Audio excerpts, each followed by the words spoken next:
말씀은 에스더 1장 1절에서 22절까지의 말씀입니다. 에스더 1장 1절에서 22절까지입니다. 제가 가진 성경으로는 구약성경 750페이지에 있습니다. 에스더 1장 1절에서 우리 22절까지 저랑 한 절씩 교독하시도록 하겠습니다. 제가 먼저 읽겠습니다. 이 일은 아하수에로 왕 때에 있었던 일이니 아하수에로는 인도로부터 구스까지 127지방을 다스리는 왕이라.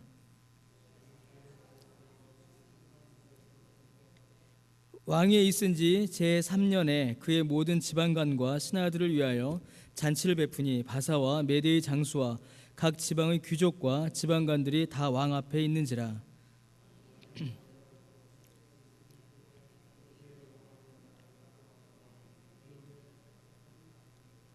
이날이 지남에 왕이 또 도성 수산에 있는 귀천간의 백성을 위하여 왕궁 후원뜰에서 7일 동안 잔치를 베풀세.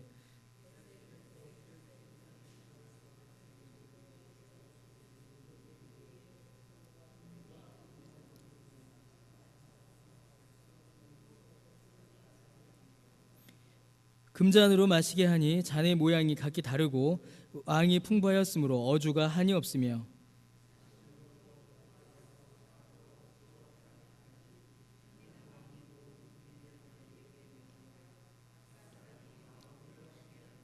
왕후 와스디도 아하수에로 왕궁에서 여인들을 위하여 잔치를 베푸니라.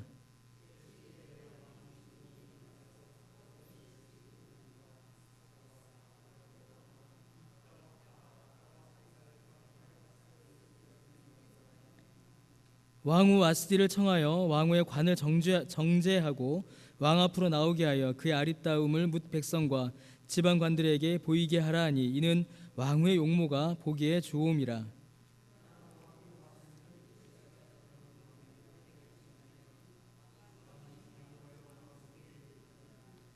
왕이 사례를 아는 현자들에게 묻되 왕이 규례와 법률을 아는 자에게 묻는 전례가 있는데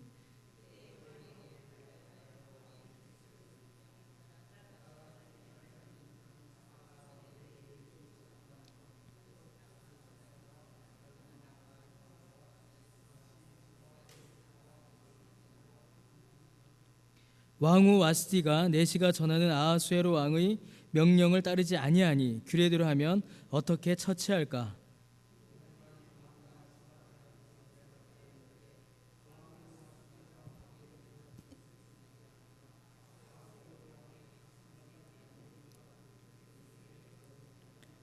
아하수에로 왕이 명령하여 왕후 와스디를 청하여도 오지 아니하였다 하는 왕후의 행위의 소문이 모든 여인들에게 전파되면 그들도 그들의 남편을 멸시할 것인지.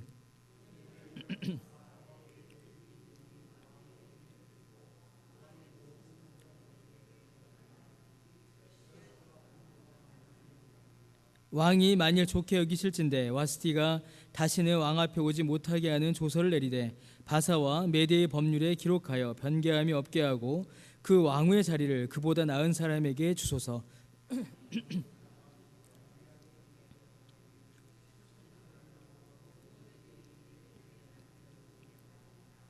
왕과 지방관들이 그 말을 옳게 여긴지라. 왕이 무무간의 말대로 행하여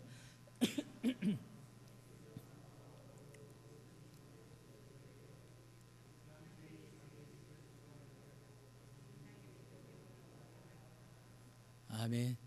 에스더 1장을 읽었습니다. 그 설교 전에 먼저 양해의 말씀을 먼저 구하고 말씀을 좀 나누도록 하겠습니다. 우리 아까 지금 불이 좀 꺼졌는데 계속 좀 깜빡깜빡해서 많이 좀 신경이 좀 쓰이시죠? 제가 새벽에도 말씀을 드렸는데요. 지금 이제 등 몇 개가 좀 교체할 때가 됐습니다. 근데 등을 이제 교체하다 보니까 교회 몇 가지 시설이 지금 고장이 나서 그걸 좀 고치는 중에 있습니다. 그래서 최대한 빠른 시일 내에 지금 예정으로는 다음 주 중에 이제 저희가 고치기로 되어 있는데요. 다음 주 중에는 고쳐서 불편함이 없도록 그렇게 교회에서 조치하도록 하겠습니다. 예배 중에 불편을 드려서 다시 한번 죄송하다는 말씀을 드립니다.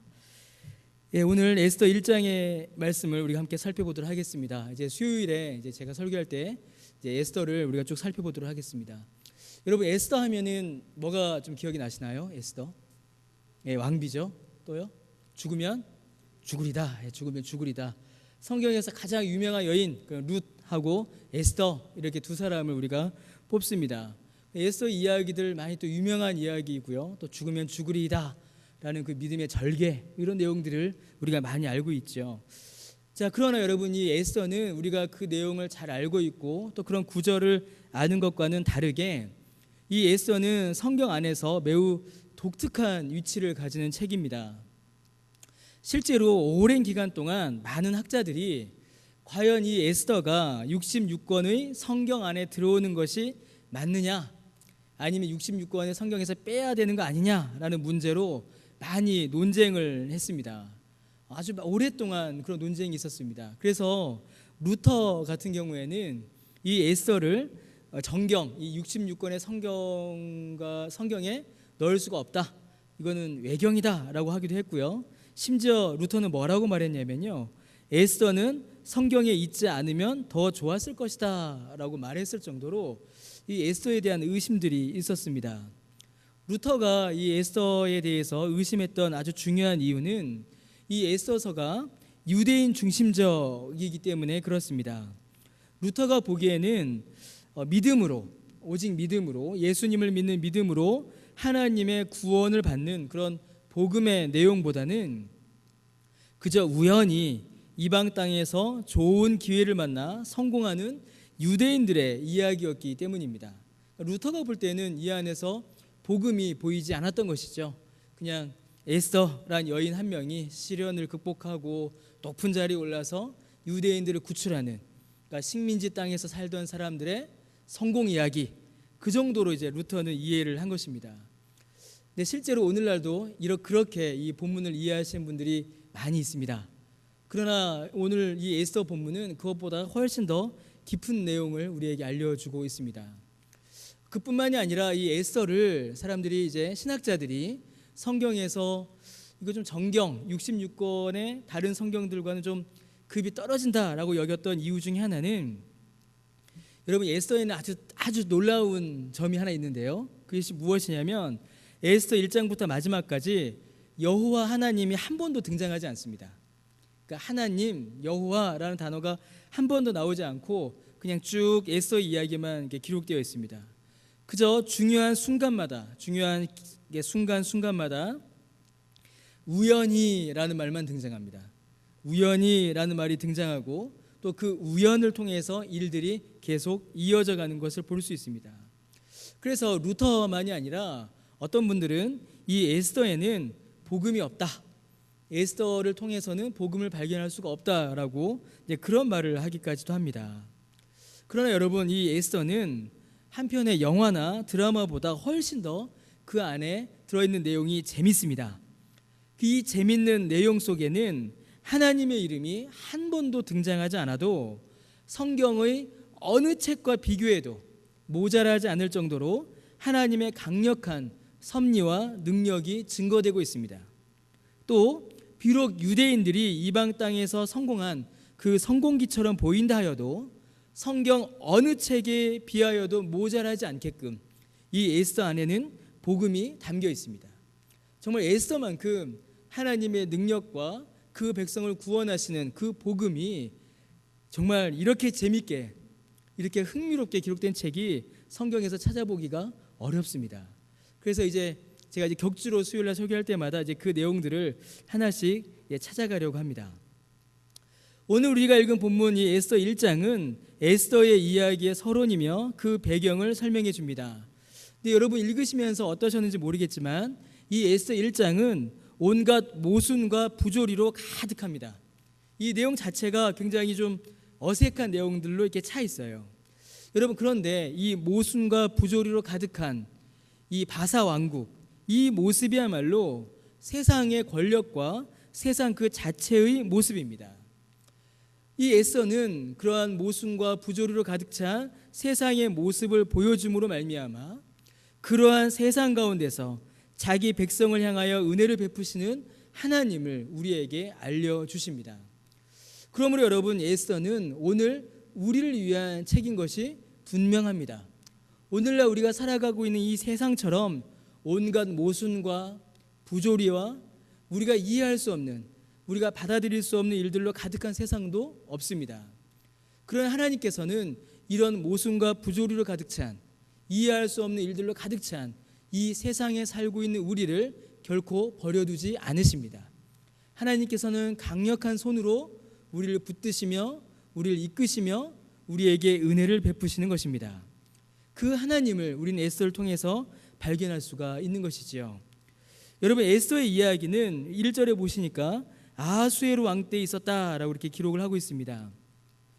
이 아하수에로 왕은 이제 바사, 이제 페르시아죠. 메대 바사 제국, 바사 페르시아의 왕이었던 아하수에로 왕 때에 있었던 일입니다.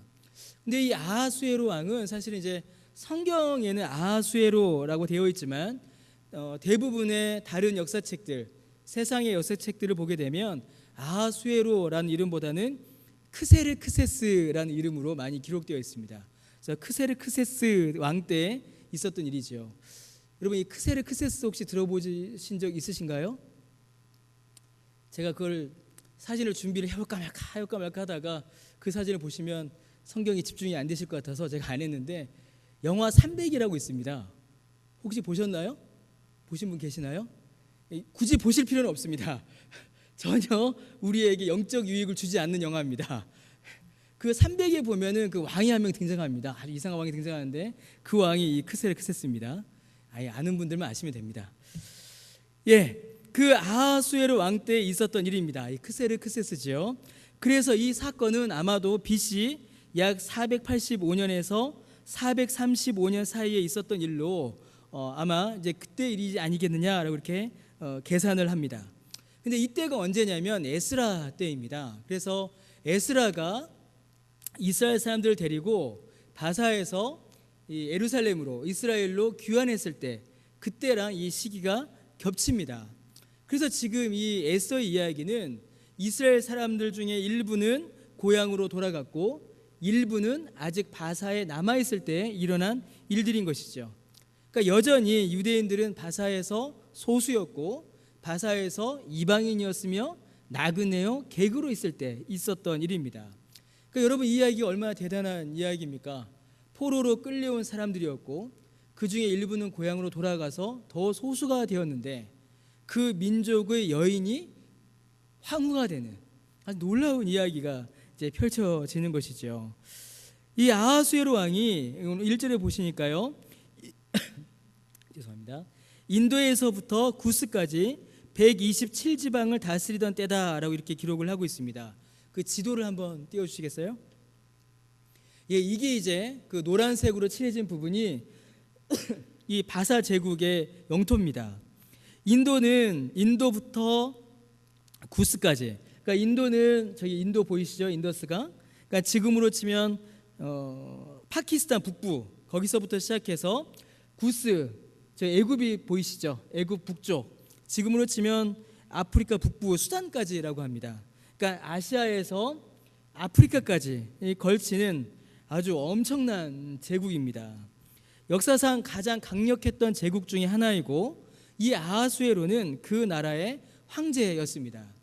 그러니까 이 아하수에로 왕의 권세와 힘과 권력은 우리가 가늠해 볼 수가 없을 정도로 위대한 힘이었겠죠.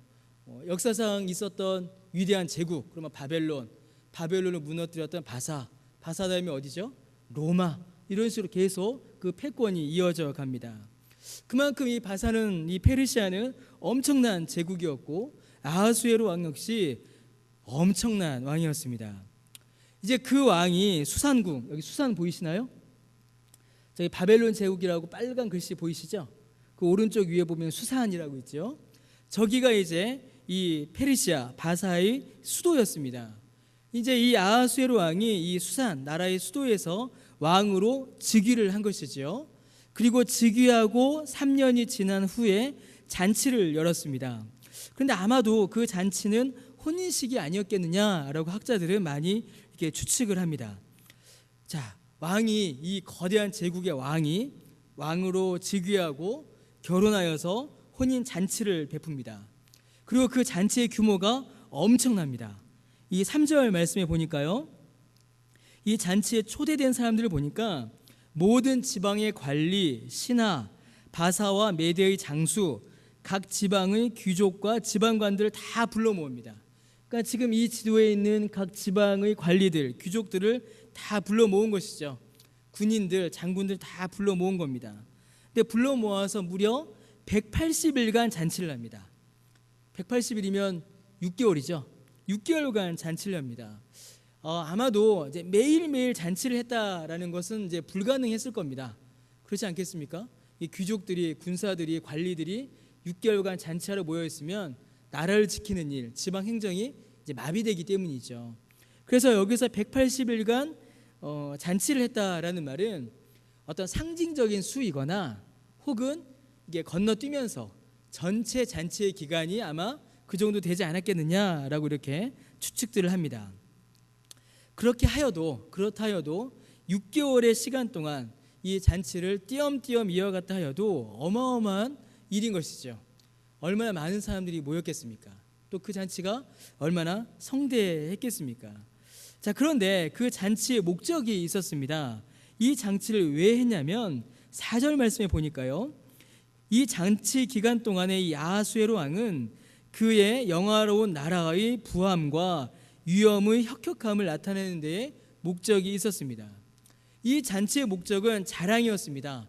이 바사, 페르시아라는 나라가 얼마나 부한 나라인지, 아하수에로 왕이 얼마나 강력하고 혁혁한 공을 세웠는지를 자랑하고 과시하는 기간이었습니다.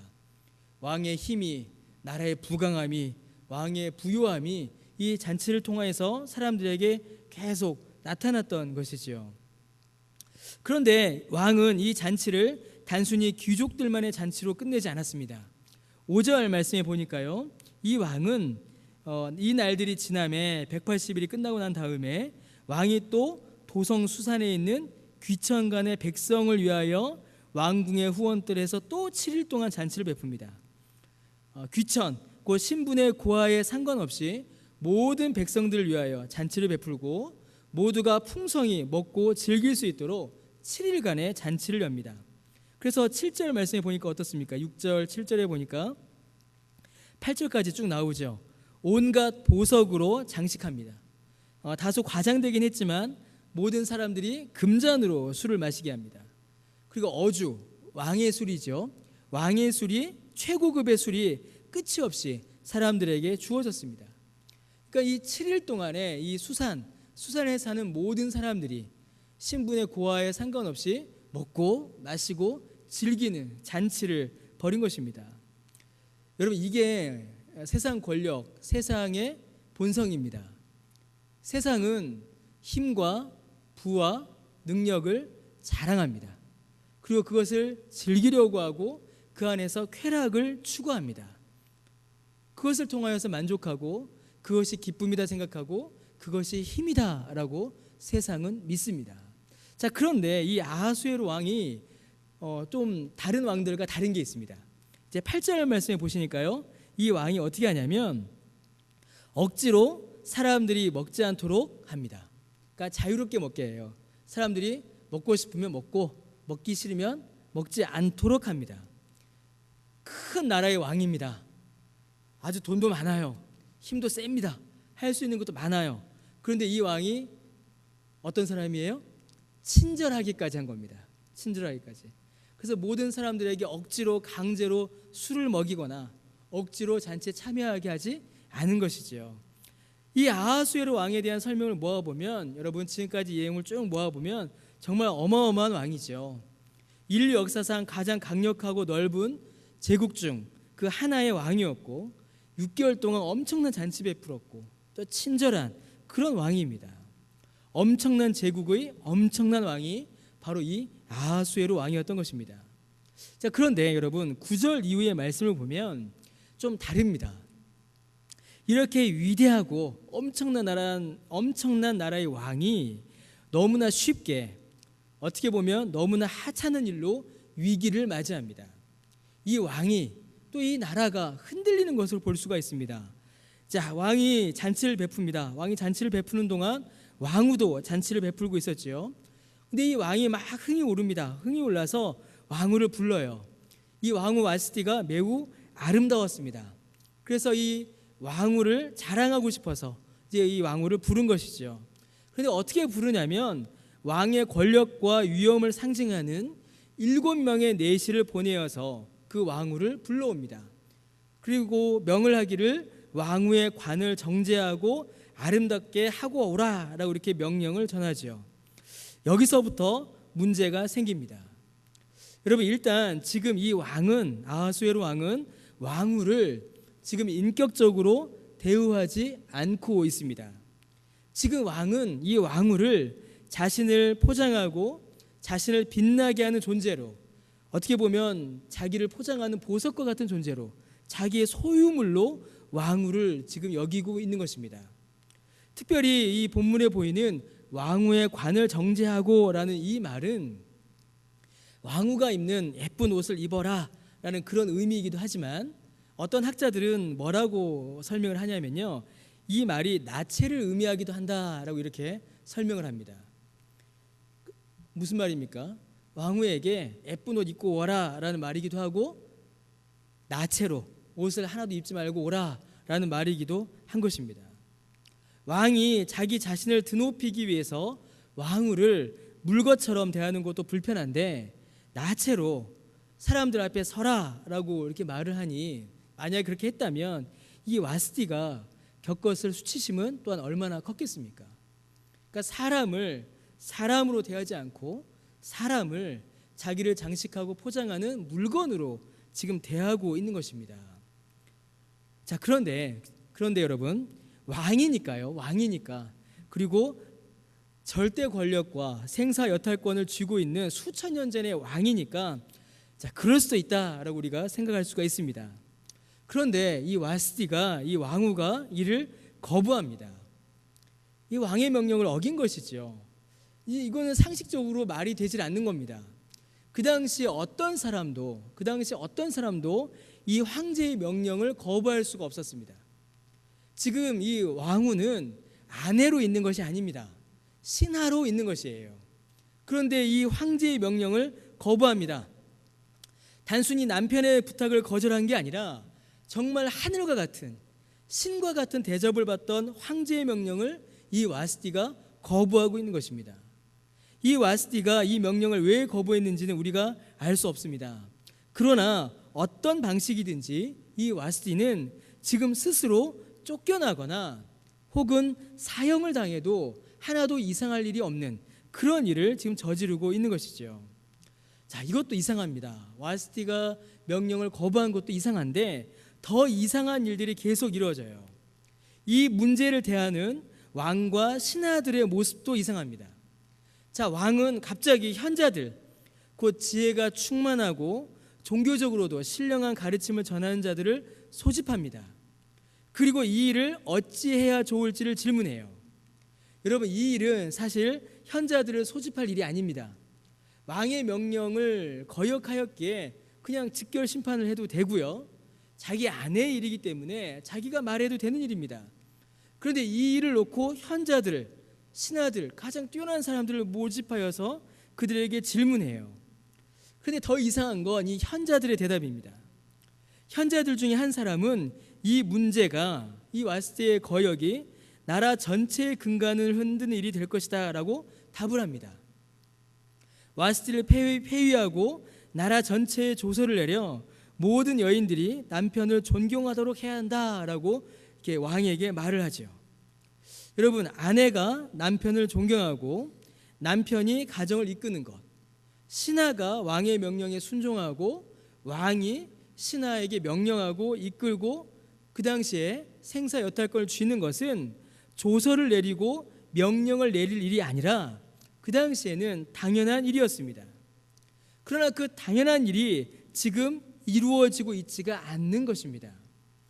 그 강력한 왕권이, 그 강력한 나라가 왕후 와스티가 저지른 거역 하나로 지금 온 나라 전체가 지금 흔들리고 있는 것이죠. 왕이 이걸 어떻게 해야 될지 몰라서 당황하고 있는 것이고, 나라 전체에 조서를 내려서 나라의 기강을 잡아야 될 일로 이 일이 지금 걷잡을 수 없게 커져가고 있는 것입니다. 어쩌면 작은 일이었을지도 모릅니다. 그러나 그 작은 사건이 나라 전체를 흔들고 어지럽히고 있는 것이죠. 왕은 신하의 말에 흔들리고 있습니다. 신하는 왕의 눈치만 보며 왕의 입맛에 맞는 말을 하고 자기의 이익을 챙깁니다. 강력한 왕인 줄 알았는데 자기 가정조차 제대로 돌보지 못하고 왕후마저도 그 명령을 거역하고 있습니다. 간신히 나서서 왕을 흔듭니다. 강력한 나라인 줄 알았는데 가정의 질서조차 제대로 잡히지 않고 쉽게 무너질 것 같은 나라였고, 저마다 자기 욕심을 채우기 위해서 왕을 흔들고 제도를 흔들고 법을 흔드는 그런 나라가 바로 이 바사였고, 그 나라의 왕이었던 아하수에로였습니다. 여러분, 이게 세상 나라와 권력의 본 모습입니다. 아무리 힘과 부를 자랑하고 권세를 행한다 하여도 그 이면에는 너무나도 쉽게 무너지는 약함이 있는 것입니다. 넓은 땅을 다스리고 많은 사람들을 먹이고 위대하고 놀라운 일을 많이 하는 것 같지만 실제로는 그 안에 사람을 향한 참된 사랑과 자비도 없고, 사람을 움직이게 하는 힘도 없고, 사람을 감동시키는 능력도 없는 것입니다. 그래서 여러분, 이 아하수에로 왕은 왕이지만, 큰 나라의 황제이지만 진짜 왕은 아닌 것입니다. 참된 왕은 아닌 것이지요. 진짜 왕은 아직 등장하지도 않았습니다.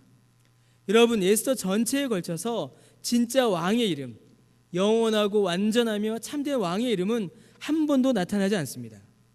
그러나 우리는 그 왕이 누구인지 우리는 알고 있습니다.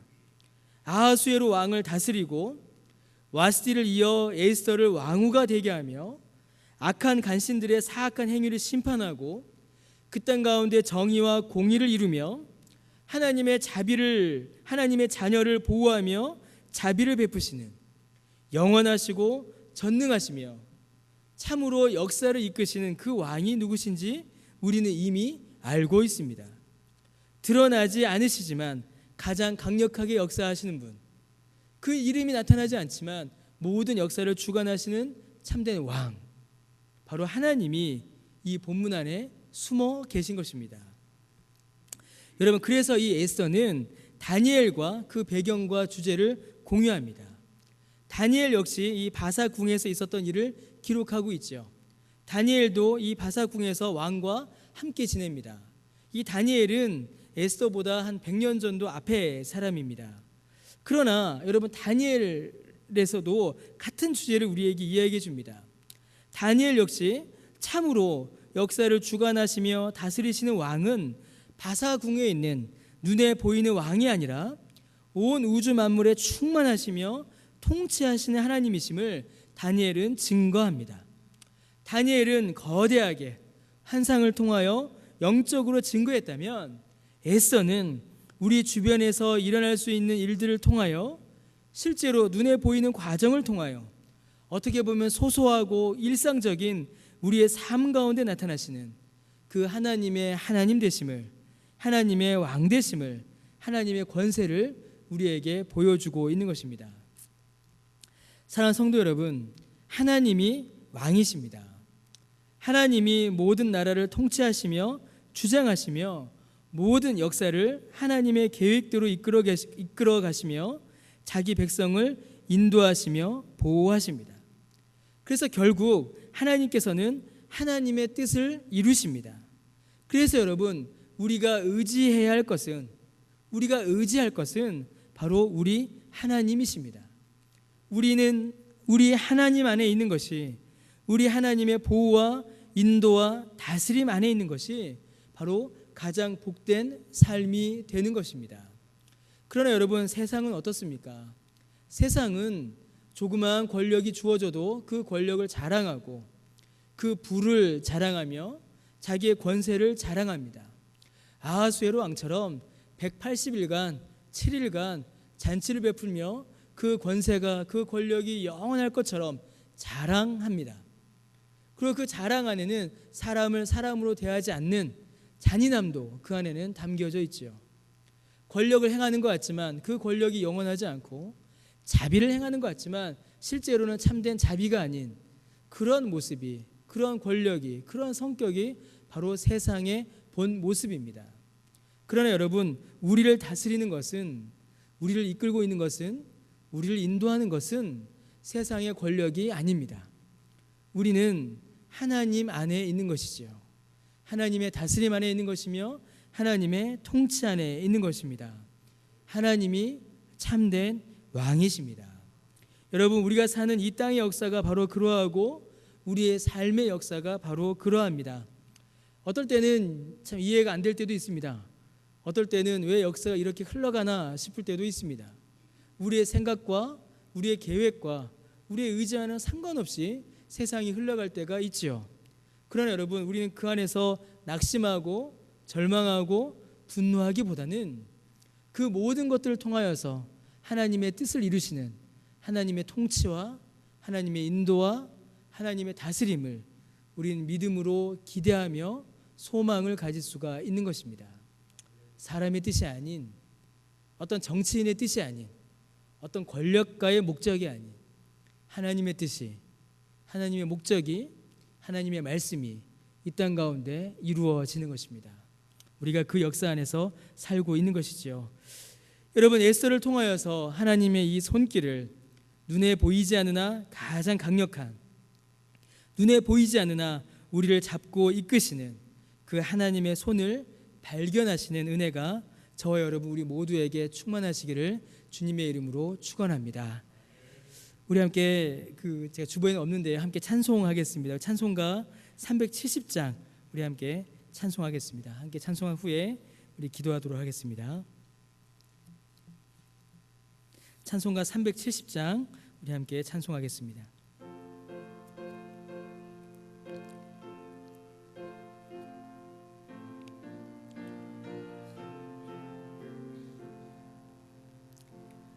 주 안에 있는 나에게 딴 근심이 있으랴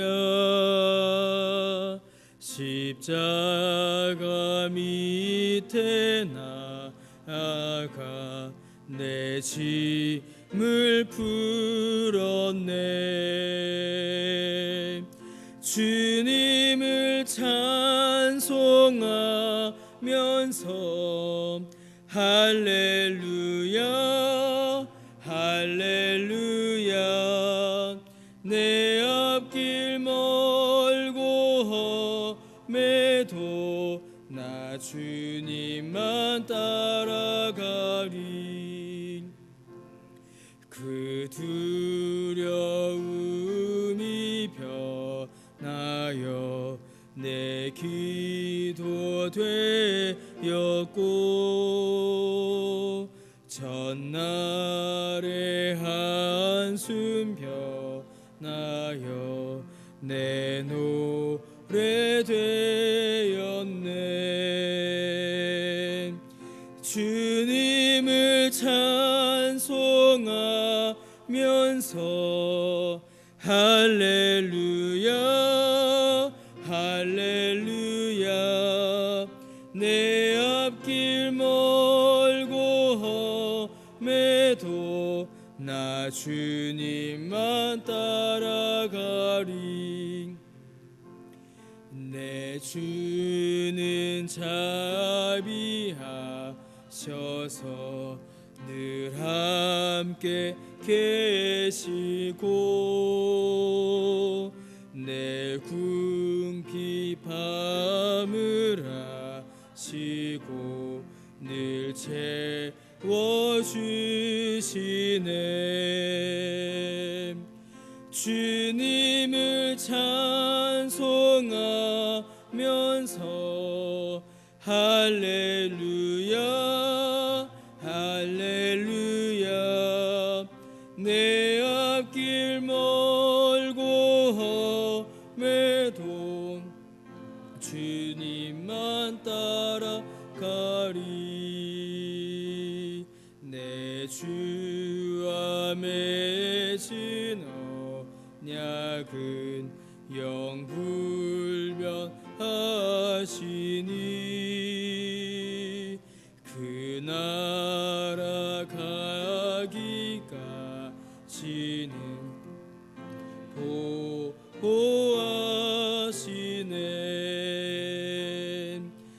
주님을 찬송하면서 할렐루야 할렐루야 멀고 험해도 나 주님만 따라가리. 아멘. 우리 이 시간 다 같이 함께 기도하도록 하겠습니다.